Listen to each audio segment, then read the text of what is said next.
on screen twice. I'll just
that's why.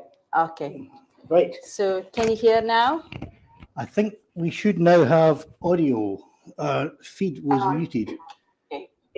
So just turn this down. So I'm hoping that we now have sound. Did they hear anything at all, what we said? Split second. Introduce again. Yeah, we will have to. Yeah. Why am I not getting Ask audio? if we should give Yes. Yes. Yes, we're hearing yes. Okay, good. We now have Did you hear who we have? we now have sound, so we will start the introductions again. Yes, yeah. As you may know, I'm Martin Day, the MP for Lithgow and East Falkirk. We had a bit of a chaotic start to tonight's show because Parliament has had its votes, or some of its votes, early. We weren't expecting votes until much later tonight, but we've had 3 votes just at the start of the show, and we've got another one about to come about somewhere in the next hour. So Nadia has very kindly stepped in to be our physical technical support and to cover the show for Johnny and I while we're away voting. Johnny is still on his route back from the votes. I didn't break the land speed record rushing back, but I did make a personal best getting to this part of the estate. So we're delighted to have Azadeh Zabeti with us tonight, who is the president of the Anglo-Iranian Lawyers.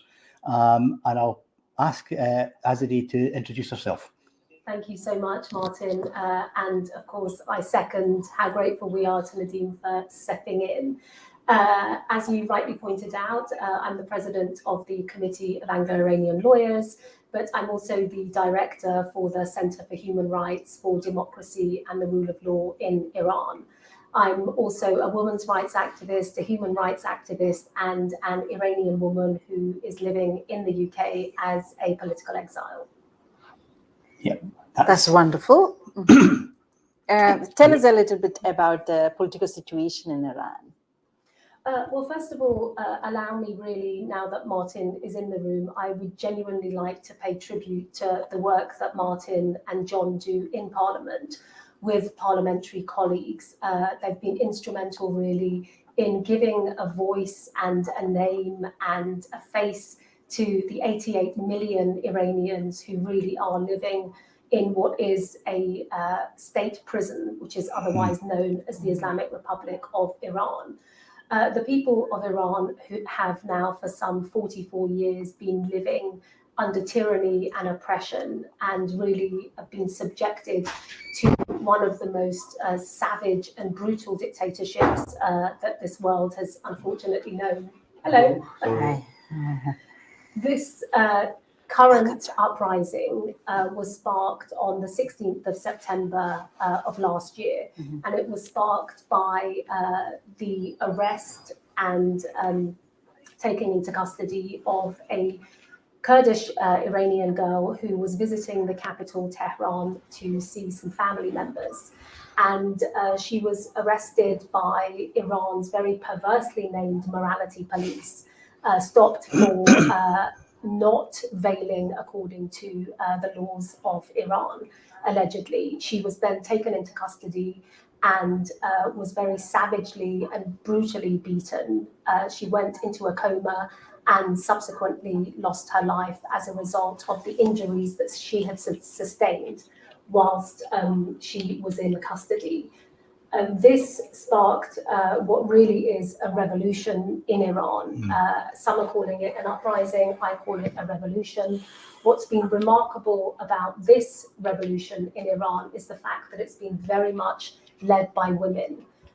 It's been feminist in character, it's been actively participated by women. Women have been at the front line, and I think to non-Iranians, that's perhaps somewhat surprising when they see women at the forefront of this movement for change. But for Iranians who are very well versed to our history, it didn't come as a surprise to us, the bravery and the courage of Iran's women and youth, because of course we have over 100 years of history of women, youth, and the people of Iran really striving for their human rights and their fundamental freedoms.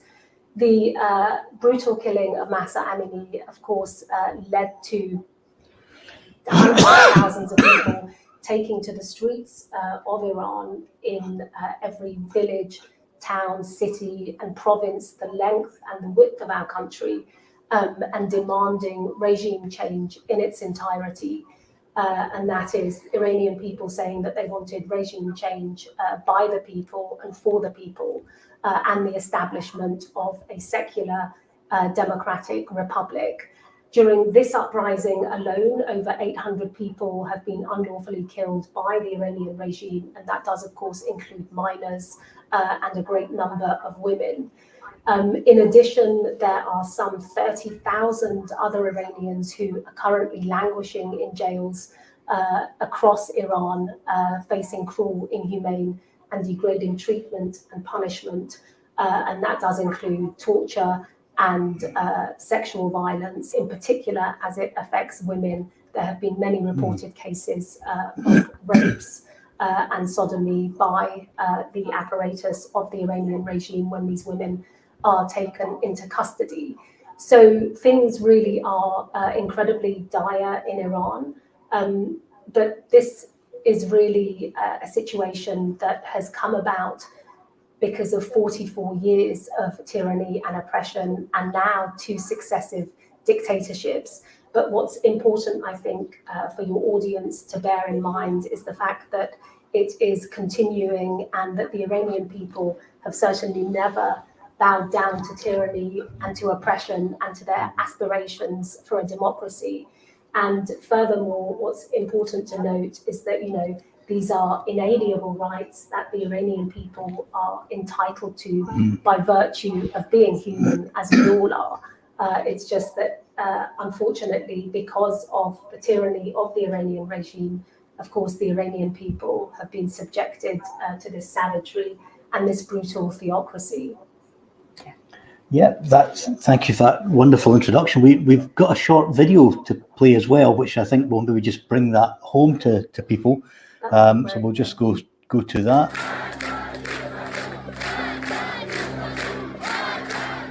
Since September 2022, Iran has been witnessing a massive popular uprising. A call for freedom and democracy.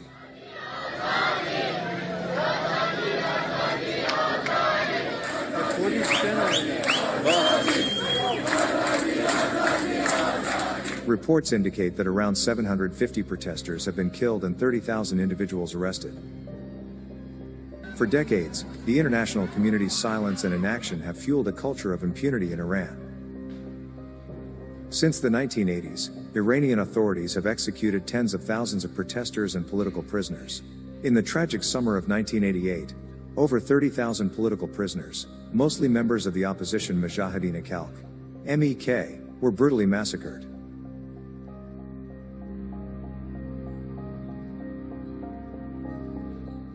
The people of Iran have made their voices heard. They reject both the oppressive monarchy and the current religious regime. They are struggling for a free and democratic republic.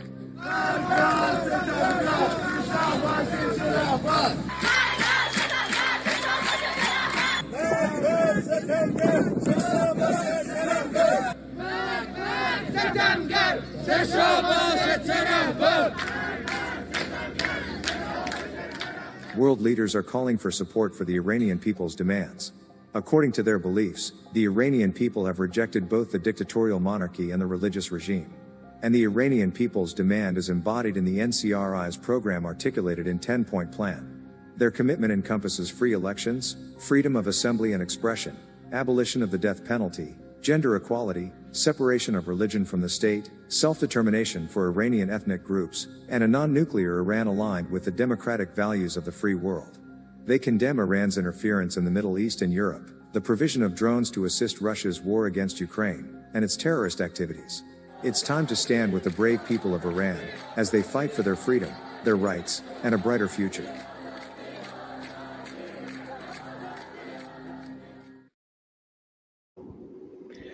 Yeah, that certainly helps bring home, I think, and illustrates just what's been happening. And I think the thing that jumps out in it every time I hear stories of Iran is the number of people who've been executed or murdered by the regime. It must have the highest number of executions anywhere in the world. And absolutely, yeah, they do. So the Iranian regime executes more people per capita of the population than anywhere else on earth. China executes more people, but of course it has a much larger population. So per capita, Iran is the world's #1 killer in that respect. Only very recently, Amnesty International called the recent rise and spate of executions in Iran. Amnesty described it as a killing spree by the Iranian regime. Yeah. And of course, recalling this is a regime that has a despicable curriculum vitae when it comes to human rights violations and violating the rights of Iranian people. So the fact that even by the Iranian regime's dire and despicable standards on human rights, there has been a rise in the number of executions. So in terms of, just to give you an illustration of the numbers, since the beginning of May this year, there have been over 300 Iranians that have been executed by the Iranian regime. And I'm glad, Martin, that actually we had the opportunity to play the video, because whilst I have the enormous privilege of living in the free world and having a voice that I'm able to use in order to give a voice really to the 88 million people who are living in a state prison that is Iran, I think it's important that we see the images of women and the youth in Iran who are really fighting for their democratic aspirations. And these are rights that we do so often take for granted in this country. But as someone who came over here as a child, I'm acutely aware of the privileges and, the enormous advantages that I have had by virtue of living in the free world, which really should be the right of all Iranians. What was also interesting in the video is the primary slogan of this revolution and one chant that is said, the length and the breadth of Iran is very much a message from the Iranian people to the rest of the world. And that is that they're saying no to the oppressor, be it the Shah or the current ruler. And I think that's vital and imperative for people to be aware of, because I'm often really disappointed when I hear people look back on Iran's history with this sort of romanticism for a past that didn't exist in Iran, looking back with rose-tinted glasses to the reign of the Shah. Unfortunately, that really wasn't the case. Yeah. And I can appreciate and understand people wanting to look back and thinking that times were better, but they absolutely were not. The Shah was a dictator, and the reason why people, including my parents, took to the streets in 1979, and the reason we came here as refugees in 1980 was really because of the movement for change that happened in Iran. And that is the youth and the people saying that they had had enough of the dictatorship of the Shah and his father. And, one only has to really peruse the annual reports of Amnesty International in the 1970s to see that, kangaroo courts, sham trials, political prisoners, execution and torture was commonplace under the reign of the Shah. And also, one has to recall that this current dictatorship has very much inherited the apparatus that was left by the former dictators. So, for example, Evin prison, the notorious prison inside Iran, that houses tens of thousands of political prisoners, including Nazanin Radcliffe, who spent some time there during her 6-year ordeal. This is a prison that was built by the Shah of Iran to house political prisoners. And it's really appalling that that should be the case. And I think, as I said, it's very important to give this voice to the people of Iran who are making their feelings extremely clear. They're being unequivocal, clear, loud, and really wanting the world to hear that it's no to dictatorship, whether it's the Shah or the current ruler. And quite frankly, as somebody who has had family members who have been imprisoned and mercilessly tortured by Iran's notorious Savak under the Shah, and as someone who's had family members who have been imprisoned and tortured and executed by this current regime, speaking as a family that has victims from both successive regimes, I can tell you that, in my opinion, the Iranian people deserve much better than a choice between two dictators. Now, whether that is the lesser of two evils is really questionable, but we deserve far greater than that. The Iranian people have, for over 100 years, sought this secular government, and one where the human rights and the fundamental freedoms of all Iranians are respected. We have a very diverse country. We have a great number of linguistic minorities, racial minorities, ethnic minorities, religious minorities, and everyone is united in the call for an end to this dictatorial and savage regime. Yeah, and I wish them every success in that, because it really is a regime that's clearly more appalling for the Iranian people than it is for the rest of us in the world. But Iran is not a good player in the world stage. Indeed, it sponsors state terrorism, its links with Russia and China, support for Russia for the Ukrainian war, and all levels and agendas that we would be totally opposed to in this country, almost with unanimity. You know, it's quite an incredibly evil regime that we need to be taking a stronger stand against.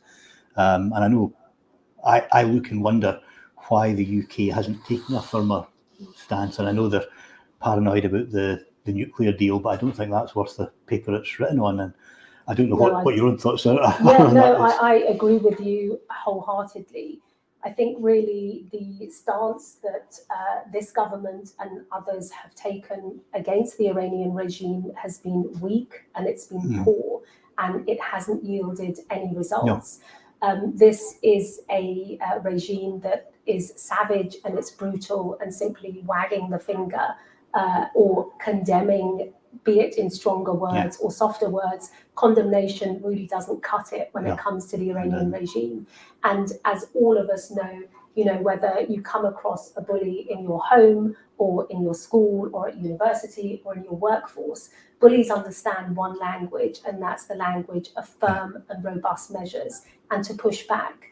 But unfortunately, what this government and other governments, including those in the EU and those across the pond, they have engaged the Iranian regime, and really, I think they've used a very large thesaurus to describe the numbers of ways that we have dealt with this regime. So we had the period of rapprochement with the regime. We had what was called human rights dialogue. We had a system of, I believe it was called constructive dialogue. You know, there has been all types of dialogue.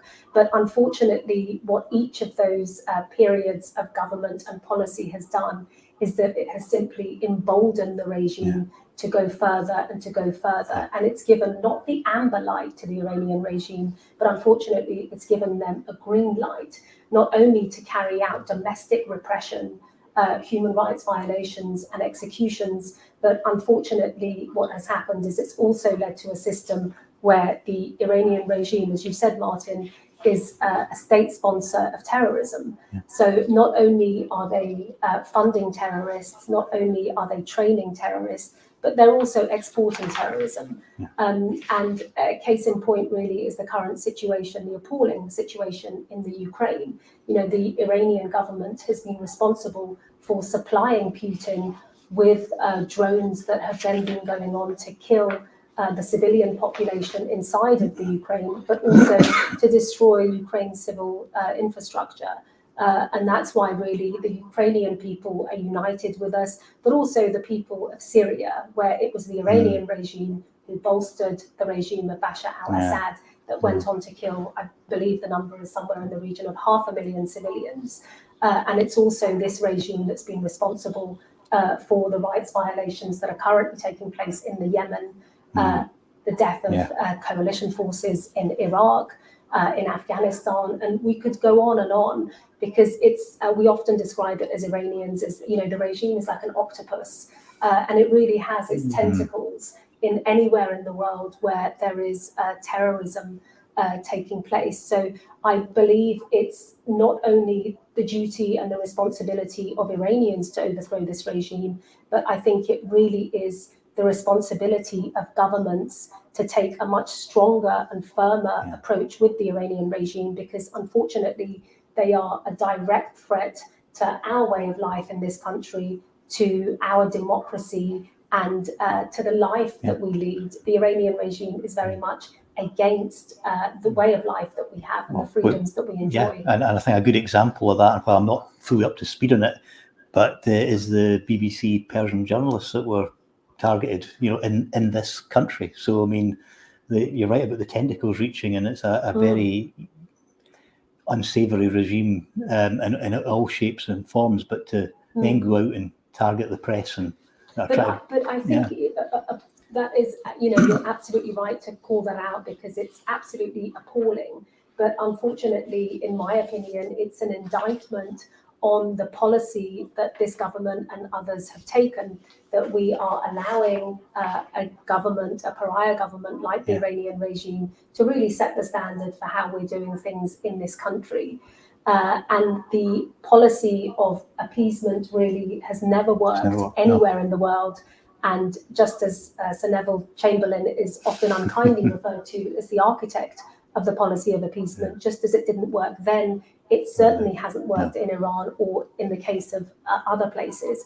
So appeasement is a policy that we would like to really be put in the dustbin of history, which is really where the Iranian regime and all of those sympathizers and supporters and apologists for the regime, many of whom, of course, are in this country, deserve to be. Yeah, I think there's a lot more this country could be doing, and quite often when we're looking at UK foreign policy, we kind of hold our heads in our hands and think, why aren't we using our soft power?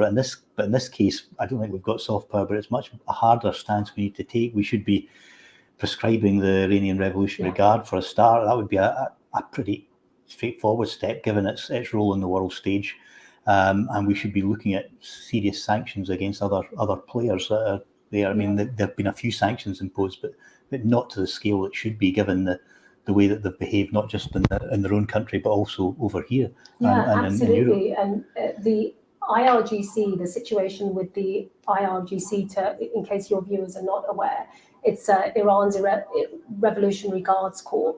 And they are responsible not only for domestic oppression. So as I said, over 800 freedom-loving Iranians who took to the streets only for their fundamental rights, for their liberties, have lost their lives as a result of the IRGC. But the IRGC is also the body that was responsible for over 1,500 deaths back in 2019. And I could go on and on the past 44 years. But it's not just responsible for domestic repression inside Iran. The IRGC is responsible for terrorism outside of Iran. And it's a direct threat to what's happening in this country. And really, it more than satisfies the legal criteria for prescription in this country. The IRGC should be prescribed as a terrorist organization because it is one. And also it would send a very strong message and a signal to the Iranian regime that the international community means business. And I think, Martin, at one of the parliamentary events that you and I were at, one of the members of parliament said that we have this extraordinary situation in this country where we have prescribed as a terrorist the children, but certainly not the parents of the terrorists. And that is, of course, the IRGC and Iran. And really, I think the work that you and the parliamentary committee in this country have done has been instrumental in really raising the voice of the Iranian people. As we're all aware, the media in this country can be exceptionally fickle, as they are anywhere. So it's important to keep the voice of the Iranian people out there and have people listen to the stories that are coming from inside Iran, because I think people inside Iran really are putting their lives in their hands. You know, the regime has a shoot to kill policy when it comes to demonstrations and uprising against the system. So people are taking their life into their hands for really the basic right to life, to enjoy the fundamental freedoms that we take for granted. You know, a conversation between the four of us in Iran would be punishable by death. And I know Johnny and I have been around long enough that we've been on so many demonstrations and protests that in other countries would have been taken in a shot, long gone. You know, so absolutely. I think we can empathise with that. But the work we do here is so important, and I was thrilled that actually John is one of the signatories to the Iran statement. In this country, if your audience are not aware, over 525 members of parliament supported a statement on Iran. And that's vital because people in Iran have access to our words, and they have access to what we're saying. And what it does is it gives people hope. And I think hope is worth living for. And they also know that the people in this country show solidarity and show support. And the work that I do with the Committee of Anglo-Iranian Lawyers allows me to travel around this country. And I can say that I've genuinely been moved by the humanity and by the empathy and the sympathy of the people in this country who really have taken Iranian women, Iranian youth, their voice and their story into their homes, but also into their hearts. And I think the good people of the UK really should make sure that that voice isn't diminished in any way, because the fire has certainly not gone out in Iran. As I said, it's not being reported on, but there are daily demonstrations taking place in Iran, especially in the Kurdistan and Baluchistan provinces of Iran. So the Iranian people are certainly not giving up until their democratic aspirations and inalienable rights are realized. And we will stand beside them until the day that we can have this conversation in a new studio inside of Tehran. Yeah, well, I look forward to the day when John and I can visit and do exactly that. I don't think we'd get in there now. I think your visa would be very swiftly denied. It comes as quite a shock when you read about, and I don't know if you mentioned this before I came in, but when you read about the MI5 that spoiled 15 plots to assassinate people, I take it you must be some sort of target of these groups. How uncomfortable do you feel sometimes? And according to this, the TV station moved to Washington to get away from. Did you mention that earlier? No, well, I think we mentioned the BBC, but not Iran International, which is another news station. But as I think, really, again, it's an indication of the shocking level of what I describe as really appeasement by this government, that we should have a situation where instead of dealing with the Iranian government, we have a news station that's moving for fear of reprisals for speaking out. Anyone who speaks out against the Iranian regime is certainly a target, which is why one of the things that the Iranian community are asking for is that the embassy of Iran is closed in this country. As all Iranians know, certainly those of us in the exile community, the embassy in this country is certainly not where consular activities take place or where diplomatic activities are taking place. As far as the Iranian embassy in London is concerned, it's a spy of terrorists and a den, really, of spies and terrorists and murderers and people who are conducting espionage on the Iranian diaspora, including, of course, myself and others who are supporters and sympathizers of the main opposition movement, which is the NCRI, as you pointed out. Yeah. Now, I've been across to Paris before and met with Mariam Rajavi a number of years ago now. And I know Johnny's been over at the main conference in the past. And one thing that's always impressed me when I've seen, all on camera, but I've seen the level of sort of communication that the opposition do. It's very professional, very slick. So we often complain in this country, we're dealing with the mainstream media and it's not friendly to us. But you have a totally different scenario where it's beyond not friendly. It's but you still manage to produce your own good quality material and broadcast it back home. Yeah, which always impresses me. Absolutely, and I'm glad that you have mentioned the Free Iran rally. It's an annual summit that takes place, that's attended by really, I think on the last occasion in 2018, by some 100,000 people, and it's members of the diaspora, the Iranian community around the world, but also it's attended by dignitaries such as yourselves, by embassies. It's attended by people from the United States, politicians, human rights activists, and it really is the coming together of people standing in support and in solidarity for the democratic aspirations of the Iranian people. But also when you mention the NCRI, I think it's, many people say to me, well, look, we certainly don't want a situation like we've had in other countries, such as, after the Arab Spring, where there was a power vacuum and look, things are worse. But that really isn't the same in Iran. The Iranian people have a resistance movement. As you pointed out, it's incredibly organized. It enjoys the support of majorities of parliaments. Only recently, we were at a meeting where it was announced that the NCRI had the majority of support, not only in these houses, but also in Ireland, in Wales, and in Scotland. And that's also been echoed in other parliaments around the world. And it's an organisation that really has 4 decades of history of having this parliament in exile. And what's most impressive is the fact that it's led by a woman. And that really is an inspiration for many of us. And she is, as you said, you have met Mrs. Rajavi. She's really a personal inspiration to myself. And she's an individual whose dedication and whose steadfastness and public service is really second to none. And in a free and a democratic and a secular republic of Iran, she certainly has my vote. But of course, what we want for Iran is a democracy and for people to have the vote. And that's what we're fighting for. Yeah, that's a very worthy aim. It's what was the old line from Barber's the Bruce? Freedom is a noble thing. Freedom makes man to his own liking. That's a Scottish poem on the. Absolutely.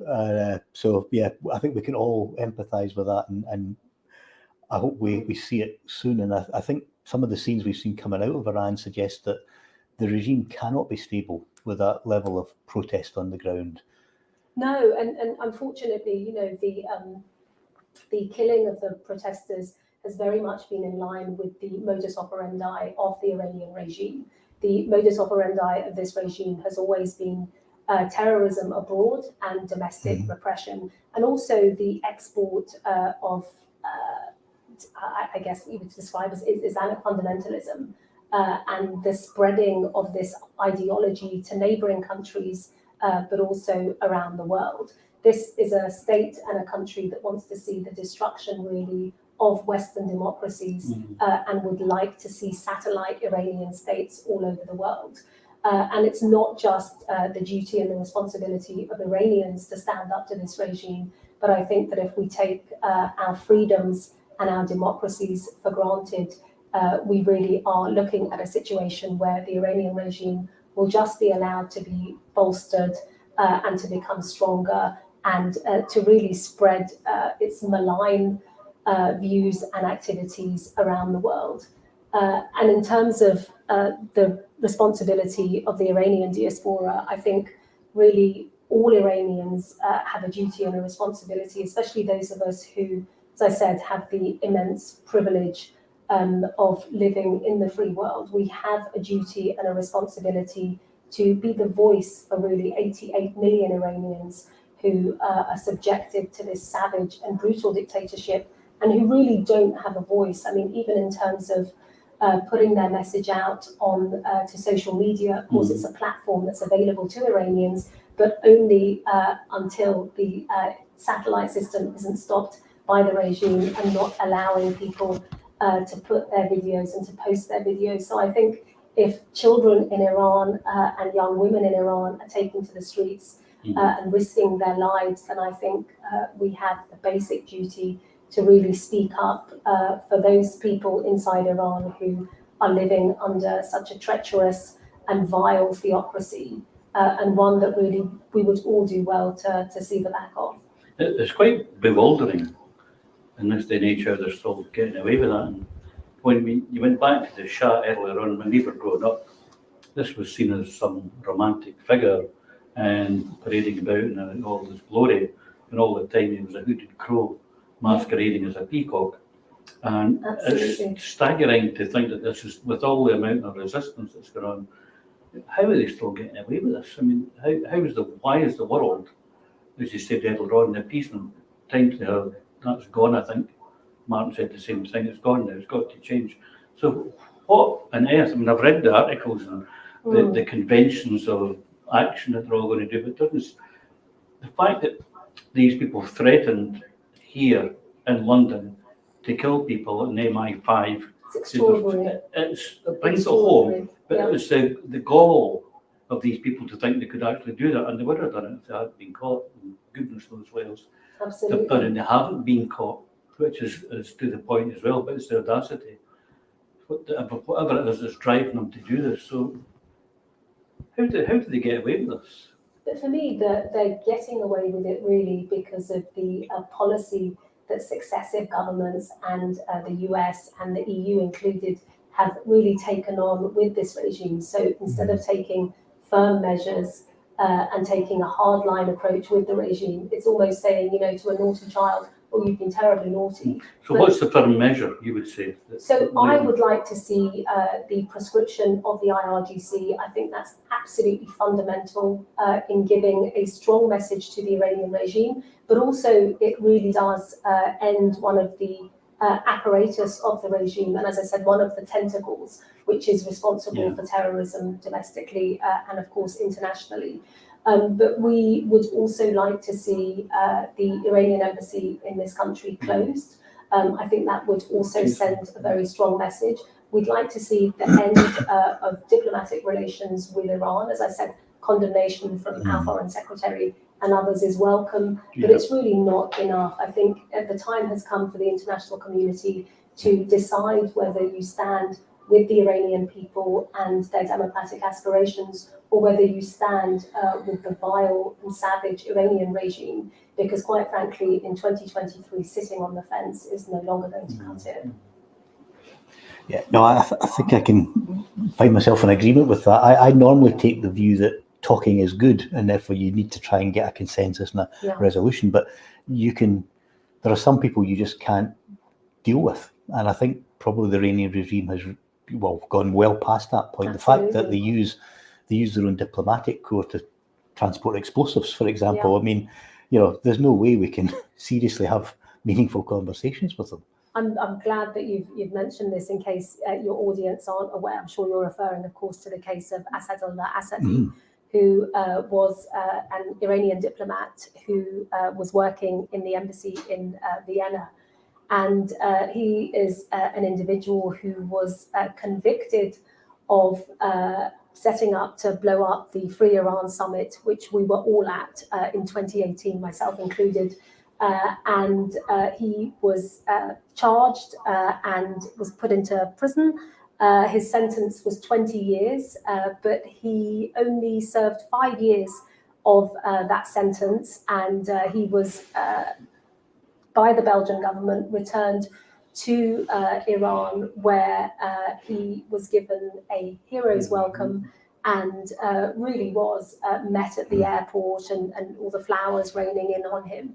And that, to me, is the clearest indication of why the policy of appeasement doesn't work. So this is the Belgian government who, as I said, have circumnavigated their own courts in allowing Assadollah Assadi to be returned to Iran. Many parliamentarians in our Houses of Parliament were actually plaintiffs in the case involving Assadollah Assadi, and the courts were, before he was to be even thought of as being returned, was to give the plaintiffs an opportunity to respond and for the victims to speak up. But as I said, Belgium, the Belgian government, I should say, to their eternal shame, returned Assadollah Assadi.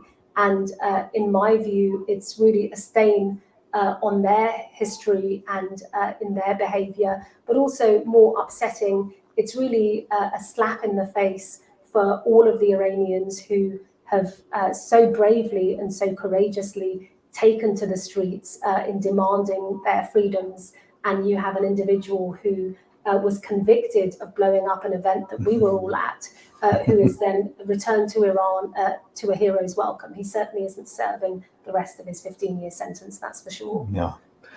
No, I think it's quite. I think we obviously know about that event, but I suspect a lot of people won't know in this country. And if they can do that with one diplomat, what are the others doing? Yeah, because absolutely. as you've made the point that their embassies are spying networks and organised terrorism. But it's also shameful that isn't front page news. I mean, that's what happened was an appalling act by the Belgian government in a prisoner exchange. And unfortunately, what's happened is the Belgian government has certainly now made the world a much more dangerous place for their citizens, but also for the rest of us, because what the Iranian regime knows all too well is that hostage-taking works, because there are governments like the Belgian government who will then conduct a swap such as the one that was done. So again, that's a very recent example of how bowing down to the Iranian regime doesn't work, because they're frankly laughing at us. Yeah. That message comes across quite clearly. I think you can get away with things. So, and the fact that you might have worked with her, you might send them a letter, you might say it's a disgraceful act. It's almost like, so what? Yeah, So absolutely, what are you going to do to us? And that's the message. And so they're getting bolder and bolder and bolder. And go back to what Martin was saying earlier, when we the convention in Paris, it was quite breathtaking to watch the organisation, the passion, and the way in which everybody spoke, and the amount of people from all over the world. It's certainly the first time I had ever been at anything like that in that scale, and it was commendable, and learned an awful lot about it, what actually goes on behind the scenes to make these things happen. It doesn't just happen by accident, and people get so motivated. And so again, that was a revelation to myself. But, it also speaks to the movement. I mean, you say about the passion that people have, and I think it's really because we, as supporters and sympathisers of the NCRI, as the biggest opposition movement, we see it as our duty and our responsibility to speak up for our countrymen and women, and to really to give them that voice. And that's not to say that it's for anyone really to monopolise that voice at all, but it's to give the people of Iran that voice. And that voice has really been clear and it's been resounding, and that is that the Iranian people, all walks of life, all classes of people, all ethnic minorities, religious minorities, this is a movement of people who have come together and have united under one banner, and that banner is regime change, and it's regime change in its entirety, and with no apparatus of the former regime or indeed the current one left. And in terms of, I think, what you're saying about the organisation, it's because the organisation, has a 60-year history. So the MEK has a 60-year history of fighting against two successive dictatorships, and over 120,000 of their supporters and sympathisers have been executed. So we really do, all of us, feel this burden, and to make sure that all of the lives that have been lost in pursuit of this freedom, that blood isn't spilt in vain. And the best way to honour all of those martyrs who have died for the cause of freedom and democracy and liberty in Iran, the best way that we can honour their lives and their death is to stand up for the cause that they died for, and that's freedom and liberty and really the inalienable rights that all of us take for granted in this country. And I've certainly been given by virtue of the fact that I'm a child refugee or the child of refugees. So I think it's very, very important for us, but also the Iranian resistance has an incredibly widespread community inside of Iran. So they've been instrumental in having resistance units that are really spread out and spaced all over Iran. And these are ordinary men and women. So it could be teachers, it could be coal miners, it could be road sweepers, nurses, who are really ordinary people, but who are conducting extraordinary things and risking their lives, but making sure that they're organizing the demonstrations and the rallies, making sure that people are coming out onto the streets, reading the slogans that are being said. So it's not only an organization that has, as I said, the majorities of support in this country, but in Iran as well, they're incredibly well supported, well organized, and we can see that by, as I said, the influence and the activities of the resistance units that are inside Iran currently. Yeah, thank you for that. And of course, if it wasn't for those resistance activists in Iran, we would never even have known about the nuclear program. Exactly. A massive impact for the West. So, the risks that people are taking on the ground are risks that are benefiting us here. So it really, we owe them a payback in many respects. So absolutely, and this organisation is also the organisation that not only revealed the nuclear ambitions and activities and success of the Iranian regime, but also it's the organisation that very much exposed the rights violations that were taking place in Iran.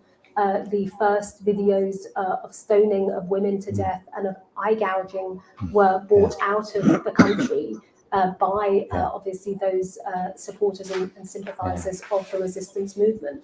So it's always been giving a voice and a vessel to the people of Iran until the time that the barbarity of the Iranian regime is really put to bed and the Iranian people can enjoy universal suffrage, and that's of course one person, one vote, as I said, in a free, a democratic and a secular Republic of Iran. And that's really the role and the responsibility of the National Council of Resistance of Iran, to make sure that in that interim period there is a system in place to make sure that those free and fair elections do take place after 6 months. No. And I wish them every success with that. It's maybe worth just mentioning, because today is the International Day for Recognising Victims of Torture, which is maybe a poignant moment to remind that it's not just executions, which is phenomenal, but amputations, punishment amputations, and blindings as well as part of the amputation of limbs, eye gouging, stoning to death, flogging. This is a regime that has, as I said, an appalling curriculum vitae, public hangings, executions, but also, as I said earlier, in terms of gender-based violence, there have been many, many reports of rapes of female political prisoners inside of prisons. And also this is a regime that, as I said, it's 44 years of tyranny. In 1988, in the summer of 1988, this regime executed 30,000 political prisoners, many of whom are buried in mass graves all across Iran, and their families are still waiting for the perpetrators of that atrocity to be brought to justice. And the biggest slap in the face for the victims' families, who I work closely with in this country, is the fact that Raisi, the president of Iran, was one of the individuals who was on the death commissions back in the summer of 1988, who determined the fate of 30,000 young Iranians. I believe the youngest was 13. So, as I said, this is a regime who rewards death by making you the president. Yeah. We've had a few comments, a small number of questions, but a few comments, and I know that we've got 10 minutes to go. We don't know when the vote's going to come, so Nadia may be taking over. So under the starred section is the ones that we've flagged up. I think there's a few just worth pointing out.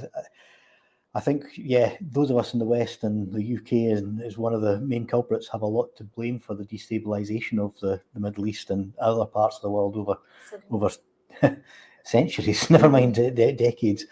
And Mr. E makes that point, and also just reminds us that what can happen when the right to protest is no longer available, which is perhaps salutary for those of us in this country to think about that.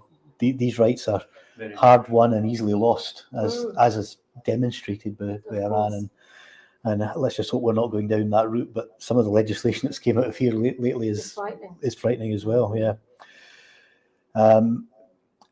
Also, Mr. E was asking, was the Iranian Prime Minister educated in a Scottish university? Now, certainly some of the regime had been in the past. I would need to Google that to check myself. I have Googled this, and current, previous one wasn't it? To President of Iran, Hassan Rouhani. Oh, right, he was educated in a Scottish university. I think he was Glasgow, Glasgow Caledonian University. Yep. The facts are in here. Sometimes the recall is not quick enough. There are Scottish connections, and not always on the side of the angels either, which is perhaps another salutary lesson for us. Wolf Pet has pointed out that the comments earlier were absolutely right, and this is obviously on the appeasement situation. Politely mumbling some weak disapproval only assured them that no stronger action will follow and allows them to go further. Absolutely, I think. Put it perfectly. Yeah. Charles Smith has asked a question. I'll just put it up. Are the IRGC also major factors in the Iranian economy? Yes. Very much so. That's a very, very good point that's been made. They are so intrinsically involved in the Iranian economy. And for those that don't know... That's why they have the power. Yeah, it's the power and it's the money. So why does this government not stop the money train? Stop the gravy from getting to the regime. And it's a huge force as well. It's not a couple of thousand folk. It's hundreds of thousands. Hundreds and hundreds of thousands of people. And really the Iranian economy is collapsing. The rial is plummeting, which is, of course, Iran's national currency. And also inflation continues to hover at some 72 or so percent. The cost of living has gone through the roof.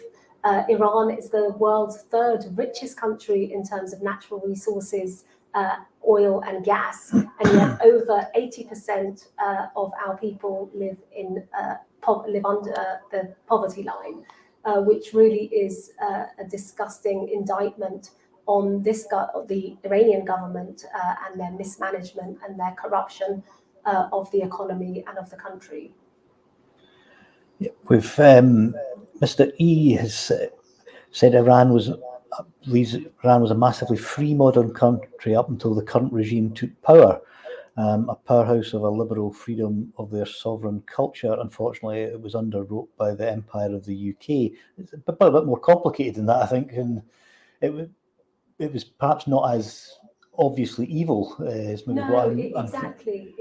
And I think I really don't want to take up any more time sort of talking about the previous regime, but I think that really, and understandably so, I think it's a misconception by a lot of people that, as I said, there's a sort of nostalgia and a romanticism for this past under the Shah that really, I can tell you that the subjects of the Shah certainly were not living. Perhaps a minority were living this life that your audience member is alluding to, just as a minority of those who are associated with this current regime are certainly living a very free life. I think a lot of the images we've seen in this country of the historical position was what our media showed us, and there was an element of British foreign policy being reflected in that rather than absolutely. But a monarchy in Iran is certainly not whatever the views are of a monarchy in this country. A constitutional monarchy, such as in Scandinavia or in this country, is very, very different to a monarchy in Iran, which in our history has always been tantamount to dictatorship. And that's just the way it is. So we had guests on a couple of weeks ago from Bahrain, and that was a very point that they were they were making. Yeah, which leads us on to the next question that's came in. Real Yes has asked us, how do human rights abuses and cavalier use of torture and the death penalty in the strict Shia-dominated theocracy of Iran compare with that of comparatively strict Salafist and Wahhabi Sunni-influenced theocracy such as Saudi Arabia?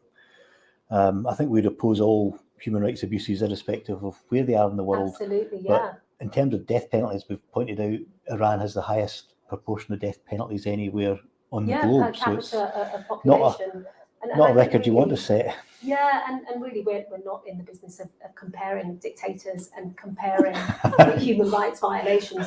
Rights violations taking place anywhere are appalling and should be condemned. And really we should all be aspiring to the Universal Declaration of Human Rights and the provisions contained therein. And one is, of course, abolition of the death penalty in its entirety, irrespective of the alleged crime. Absolutely. I would agree 100% with that. And I think the more countries we can get to that democratic, secular state level, the safer the whole world will be and the more pressure we bring to bear on other regimes that are as bad or slightly less bad. I mean, it's not... You know, it's like that old Scottish joke. What was it they used to say to the man? Are you still beating your wife? You know, whatever you answer to that is the wrong answer. You know. Yeah, absolutely. That's true.